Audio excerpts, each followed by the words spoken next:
Hi friends, तर आपण PYQ बघतोय. तर त्याचं मी जे मुंबई पोलीस भरती झाली होती 2017मध्ये, त्याच्यामध्ये गणित आणि बुद्धिमत्ताचे जे प्रश्न विचारले ते मी तुमच्यासाठी घेऊन आलो आहे. तर पार्ट 1 तुम्ही बघितलाच असेल. तर आता आपण पार्ट 2साठी सुरुवात करूया. तर बघा, प्रश्न काय आहे. एका संख्येचे 15% हे 30 आहे, तर त्या संख्येची तिप्पट किती? एका संख्येचे 15% 30 आहे. तर सपोज आपण काय करू, ती संख्या जर आपण x मानली, तर याचे 15% म्हणजे 15/2 इज इक्वल टू 30 आहे. तर त्या संख्येच्या आपल्याला तिप्पट करायचं. तर एक्सची किंमत काढू. 15 दोन्ही 30. तर एक्स काय येईल? एक्स गुणिला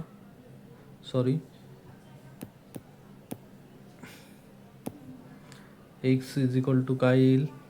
तर बघा, एक्स इज इक्वल टू 2. हे इकडे 100 भागीला होते, इकडे गेल्यानंतर गुणिला, तर एक्स इज इक्वल टू 200.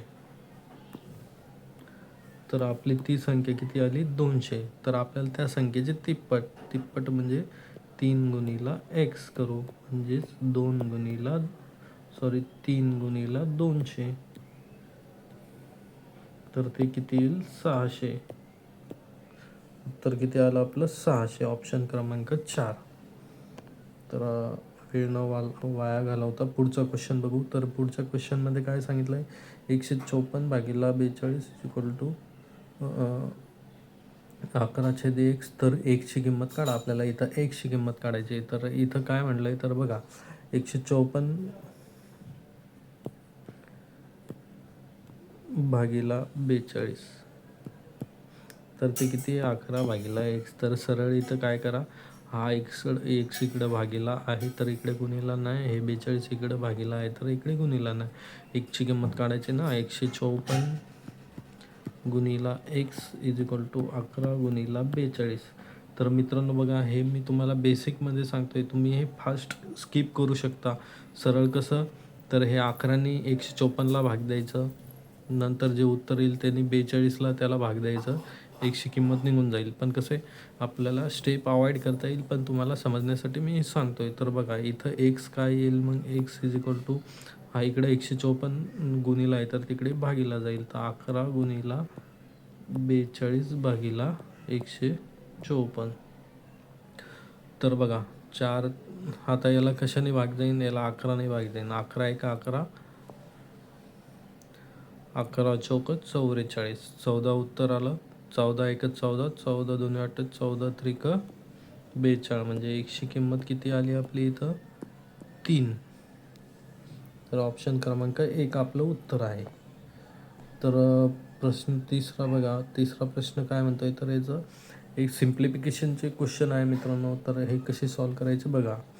तर इथं कसं होईल मित्रांनो? बघा, इथं क्वेश्चन मार्क दिला आहे. आता वरती बघा, पॉईंट नंतर इथं कसं करायचं आहे तुम्हाला? हे पॉईंट काढून टाकायचं आहे. तर पॉईंट कसे काढता येईल मित्रांनो? बघा, तर वरती पॉईंट नंतर बघा, पॉईंट नंतर किती अंक आहे? हे 2, हा 1 आणि हा 1. तर इकडं तुम्ही 0.50ला कसं लिहू शकता? 0.50 आहे, तर तुम्ही याला 0.5 जरी लिहिलं तरी काही फरक पडत नाही. म्हणजे वरती पॉईंट नंतर 1 अंक आहे मित्रांनो, आणि खाली इथं किती आहे? पॉईंट नंतर इथं 2 अंक आहे, इथं 2 अंक आहे, म्हणजे 4. तर याला कसं करता येईल? वरच्या याला 1000ने गुणायचं मित्रांनो. तर म्हणजे 0.5 गुणिला 0.2 इंटू 0.9, याला गुणलं आपण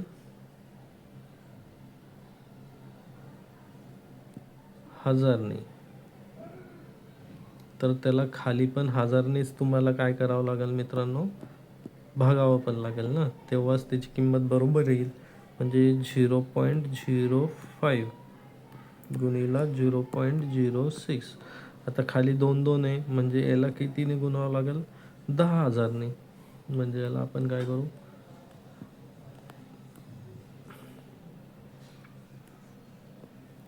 10,000ने गुणू आणि वरती 10,000ने त्याला भागू. म्हणजे हे आपले पॉईंट निघून जातील मित्रांनो. आता पॉईंट कसे निघेल बघा. 1 2 3 0 हे जातील. ओके, म्हणजे राहील 5 गुणिला 2 गुणिला 9 भागीला हे 5 गुणिला 6 राहतील आणि इथं 4 शून्य जातील. ओके, तर आपलं काय राहिलं, वरती किती राहिले, 1 2 3 4 10,000 आणि खाली राहिले 1000. ओके मित्रांनो, तर इथं पण 3 शून्य हे जात आहेत गेले, तर हे 5 आणि हे 5 हे जात आहे. बेक बेक बे बे त्रिक 6 हे जात आहे आणि 3 एक 3 3 त्रिक 9. वरती काय उरलं आपलं, फक्त 3 गुणिला 10, म्हणजे त्याचं उत्तर किती आलं मित्रांनो, 30. 30 हे उत्तर आलं आपलं. एवढा सोपा प्रश्न होता मित्रांनो. आता इथे बघा पुढचा प्रश्न काय म्हणतोय, इयत्ता 12वीच्या गणिताच्या वर्गात 148 मुलांपैकी 75% मुली उत्तीर्ण झाल्या, तर त्यांची संख्या किती. आता बघा, एक वर्ग आहे त्याच्यामध्ये 148 विद्यार्थी आहे. 148 म्हणजे टोटल विद्यार्थी किती, 100% राहील ना मित्रांनो, हे झाले 100% विद्यार्थी. ओके, तर आपल्याला माहित आहे 148 म्हणजेच किती, 100%.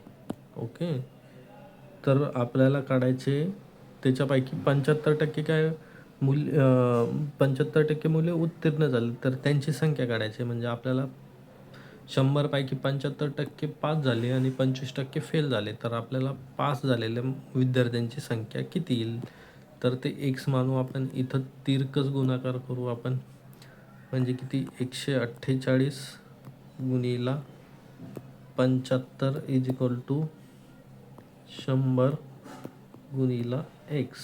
तर हे किती येईल, एक्स इज इक्वल टू 148 गुणिला 75 गुणिला 100 होते, ते भागीला घेऊ 100. तर 25ने याला भागलं तर 25 त्रिक 75, 25 चौक 100, 4 एक 4, 4 त्रिक 12 आणि 4 7 28. तर आपलं उत्तर आलं 37 गुणिला 3. आता 37 गुणिला 3 किती होतात, 7 त्रिक 21, 7 आले 2, 3 त्रिक 9, 9 10 आणि 11, तर 111 आपला ॲन्सर आला मित्रांनो, ऑप्शन क्रमांक 4.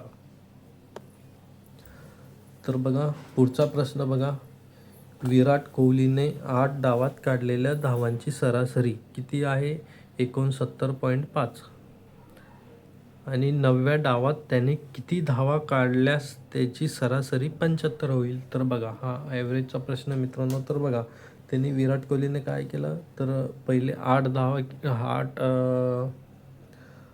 डाव खेळला तो, म्हणजे 8 इनिंग खेळला मित्रांनो. तर 8 इनिंगमध्ये त्याची सरासरी किती येते, 69.5.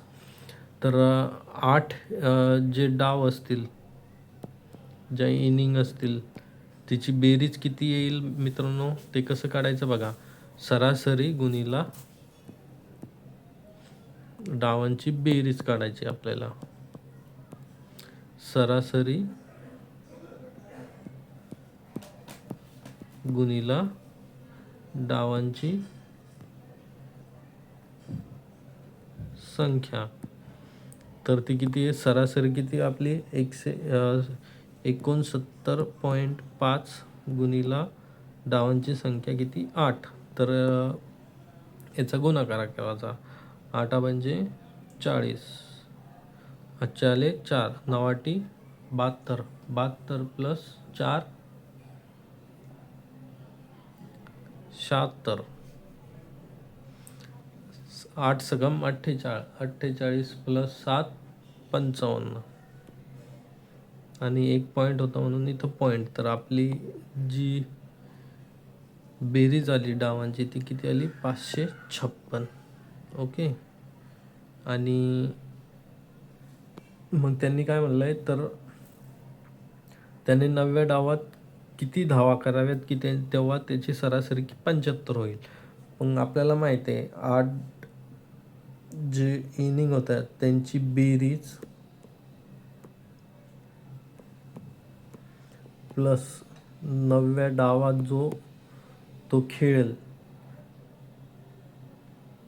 त्या धावा, मग आपण टोटल पहिले 8 होत्या, आता 9 इनिंग झाल्या आणि आपली सरासरी किती होती 75.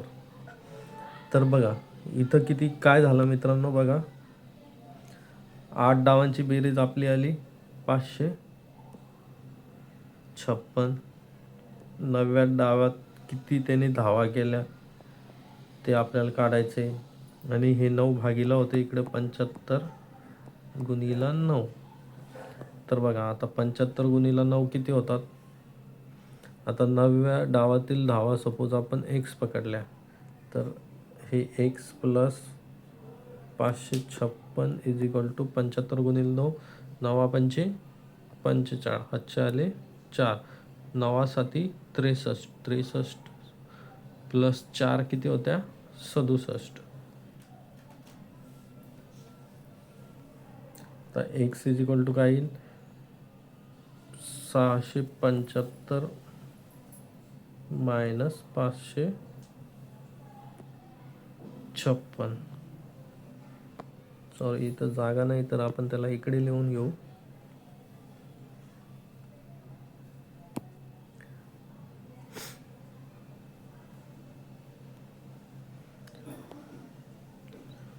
$675 मायनस 556. तर 11तून 6 गेले. आता इथं 5मधून 6 तर जात नाही, इथं घेतला आपण हाच 6. तर 15तून 6 गेले तर 9 उरतात. 6तून 5 गेले तर 1 आणि 6तून 5 गेले तर 1. म्हणजे 1ची किंमत किती आली आपली 119. म्हणजे त्यांनी 9व्या इनिंगमध्ये किती धावा केल्या असेल 119. 1 नंबर आपलं ऑप्शन आलं मित्रांनो. तर पुढचं गणित बघू. जर 12% दराने 4 वर्षामध्ये 408 रुपये व्याज मिळत असल्यास मुद्दल किती रुपये असावी. तर बघा एकदम सोपा सरळ व्याजाचा प्रश्न आहे. तर व्याज त्याचं सूत्र काय असतं मुद्दल गुणिला काळ गुणिला दर. तर इथं व्याज किती आहे आपलं मित्रांनो 408 रुपये. तर इथं आपण लिहू 408 इज इक्वल टू आपल्याला मुद्दल काढायची आपल्याला. तर मुद्दल काढायची म्हटल्यानंतर आपण ती x पकडू. x गुणिला काळ किती आहे 4 वर्षाचा कालावधी आहे. तर आपला इथं 4 आला आणि दर किती आहे 12%. 12% म्हणजे 12 भागिला 100. तर हे आलं. तर यांनी 4ने भाग देऊन टाका. तुम्ही असं पण करू शकता की x इज इक्वल टू 408 गुणिला 100 भागिला 4 गुणिला 12.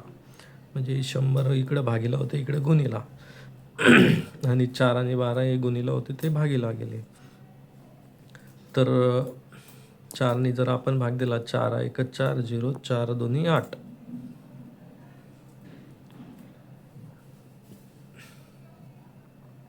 आणि कसा भाग जाईल याला 3ने जर भाग दिला 3 चौक 12 3 त्रिक 9 3 चौक 12. परत 2ने भाग दो 2 2 4 आणि हे किती येईल इथं 17. परत त्याने जर दिला 2 पंचे 10 म्हणजे 17 गुणिला 50 येईल आपलं x इज इक्वल टू 17 गुणिला 50. तर किती येईल ते 0 7 5 35 7 3 5 1 5 5 आणि 3 8 850. ओके हे आपलं आन्सर आलं. पुढचा क्वेश्चन बघू आपण. एक लोखंडी कपाट 8% नफ्याने विकले गेले जे 1800 रुपयांना खरेदी केले होते. तर कपाटाची विक्री किंमत किती असेल.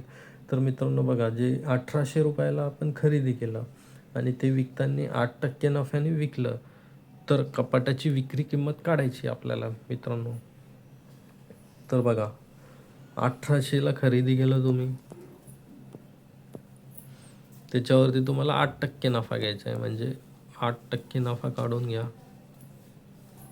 किती? हे 2 शून्य गेले म्हणजे 18 गुणिला 8.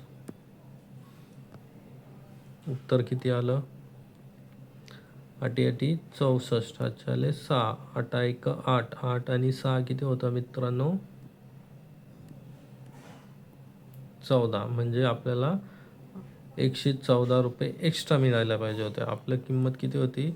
1800. आपल्याला किती एक्स्ट्रा मिळायला पाहिजे? 144 रुपये. म्हणजे कितीमध्ये विकायला पाहिजे ते प्लस करावं लागेल ना, म्हणून ते 1944 रुपयामध्ये आपण ते विकलं गेलं पाहिजे मित्रांनो. तर 1944 रुपये आपलं हे ऑप्शन आलं. ताशी 24 किलोमीटर वेगाने गेल्यास एक शहरात पोहोचण्यासाठी 2 तास 30 मिनिटे लागतात. तर ताशी 30 किलोमीटर वेगाने गेल्यास किती वेळ लागेल? तर बघा, ताशी 24 किलोमीटर वेगाने गेल्यास, आता बघा, स्पीडचं म्हणजे वेगचं सूत्र काय? वेग इज इक्वल टू लांबी भागिला वेळ.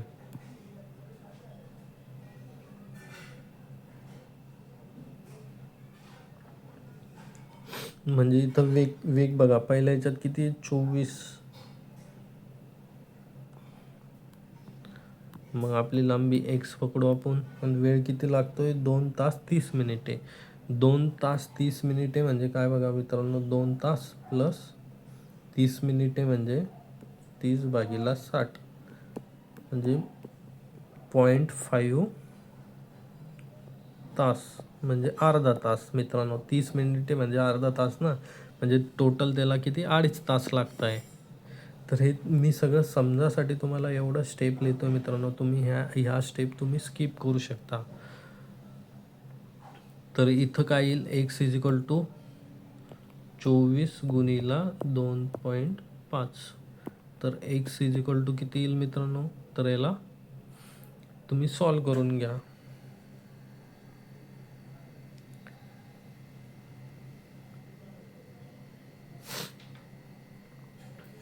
तर बघा, 2.5ने याला गुणून टाका मित्रांनो. म्हणजे किती? जर 24 दोन्ही 48 प्लस 24 दोन्ही 48 प्लस 12 किती होतात? 60. म्हणजे आपलं डिस्टन्स किती असेल? 60 किलोमीटर.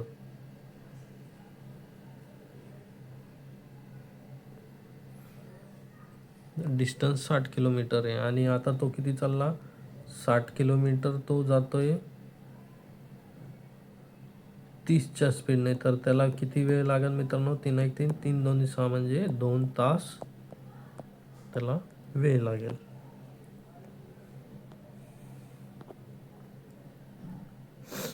एका चौरसाचे क्षेत्रफळ 196 चौरस सेंटीमीटर आहे, तर त्याची परिमिती किती सेंटीमीटर असेल?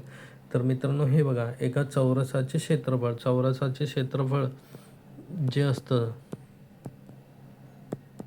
त्याचं सूत्र काय असतं? बाजूचा वर्ग. म्हणजे किती? एचा वर्ग करू आपण. चौरसाचे क्षेत्रफळ किती इथं? एचा वर्ग इज इक्वल टू किती येईल आपलं? 196. आता बघा, इथं स्क्वेअर आहे, तर हा पण कशाचा तरी स्क्वेअर असेल ना मित्रांनो. म्हणजे हा स्क्वेअर काढायचा आपला. तर ए इज इक्वल टू हा √196 होईल. म्हणजे याचं वर्गमूळ निघेल मित्रांनो. तर याचं वर्गमूळ किती येईल? याचं 14. तर आपली बाजू किती आली? 14. पण आपल्याला काय काढायची? परिमिती. म्हणजे चौरस कसा असतो? 4 बाजू असतात आणि 4ही त्याच्या सारख्या असतात. म्हणून परिमिती काय येईल? 4ही बाजूची बेरीज म्हणजे 4a. म्हणजे 4 गुणिला 14. 14 चोक 96. तर हे आपलं उत्तर असेल. सॉरी 14 2 8 14 त्रिक 14 चौक 56 होतात मित्रांनो. मी चुकून 96 बोललो.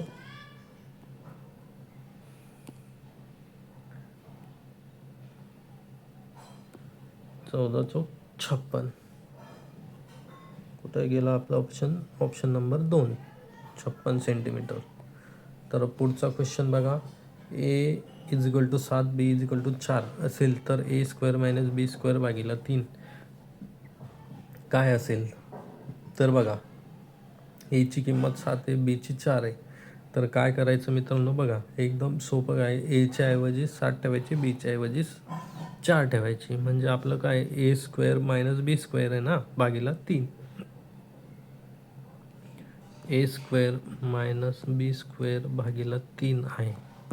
एच्या ऐवजी आपल्याला 7 ठेवायचे. 7चा स्क्वेअर मायनस 4चा स्क्वेअर भागिला 3. 7चा स्क्वेअर 49 मायनस 4चा स्क्वेअर 16 भागिला 3. तर किती उत्तर आलं आहे? 3 आणि 3 भागिला 3 किती आलं? 11. ऑप्शन क्रमांक 1.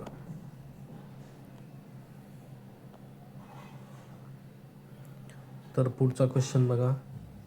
एका शहराची लोकसंख्या 50,000 आहे. दरवर्षी त्या शहराची लोकसंख्या 20% कमी होते. तर 2 वर्षानंतर त्या शहराची लोकसंख्या किती होईल? तर बघा, समजा एका शहराची लोकसंख्या 100% आहे. तर ती 20% कमी झाली. म्हणजे आता किती झाली ती? -20 करा, म्हणजे आता 80 झाली पहिल्या वर्षी. ही झाली पहिल्या वर्षी. आता दुसऱ्या वर्षी काय होईल? परत याचे 20% कमी होईल. म्हणजे 80चे 20% काढायचे. 80चे 20% म्हणजे किती होईल? 8 आणि 8 16. 16 मायनस करायचे 80मधून. म्हणजे किती झाले हे? 74. म्हणजे जर अगोदर जर 100, म्हणजे अगोदर जर किती 50,000 होती, तर ती आता आपल्याला 74 म्हणजे किती हे काढायचं आहे मित्रांनो. याचा क्रॉस मल्टिप्लिकेशन करा. क्रॉस मल्टिप्लिकेशनमध्ये काय होईल? 100 गुणिला एक्स इज इक्वल टू 50,000 गुणिला 74.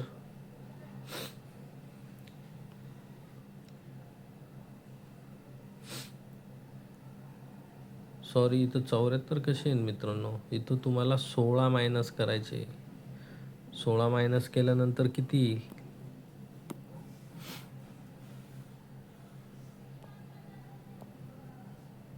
बघा, इथून तुम्हाला 16 मायनस करायचे. 16 मायनस केल्यानंतर 64 येईल ना. तर आपल्याला 64ची किंमत काढायची आहे. तर 64 येईल. तर एक्सची किंमत काय येईल? हे 2 शून्य इथं तुम्ही कट करून टाका मित्रांनो. म्हणजे एक्स इज इक्वल टू 500 गुणिला 64.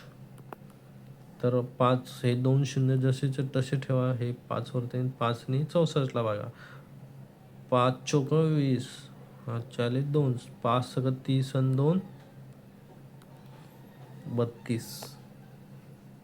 तर आपलं ऑप्शन क्रमांक 1. तर त्या गावची लोकसंख्या 2 वर्षानंतर 32,000 असेल मित्रांनो. तर आता पुढचा क्वेश्चन बघा. एका वर्तुळाचे क्षेत्रफळ 154 सेंटीमीटर आहे. तर त्या वर्तुळाची परिघ किती असेल?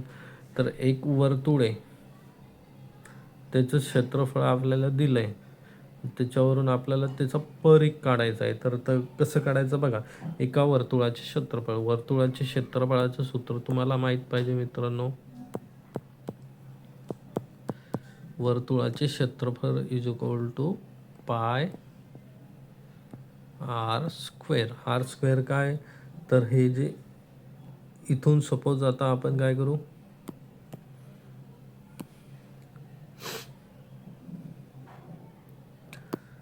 तर बघा एक सर्कल आहे.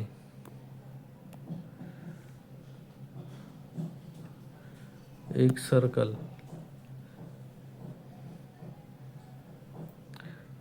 सर्कल आहे मित्रांनो, आणि त्याचा सेंटर आहे तर इथून त्याची त्रिज्या म्हणजेच आर, हे आर झाले.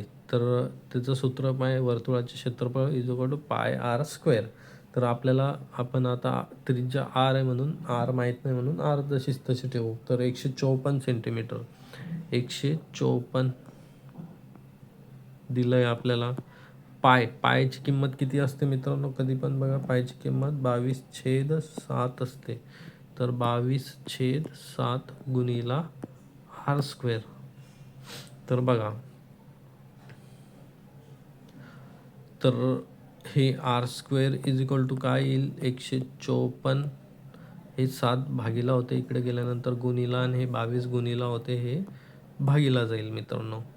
तर 154 म्हणजे 11 दोन्ही 22, 11 एक 11, 11 चौक 44,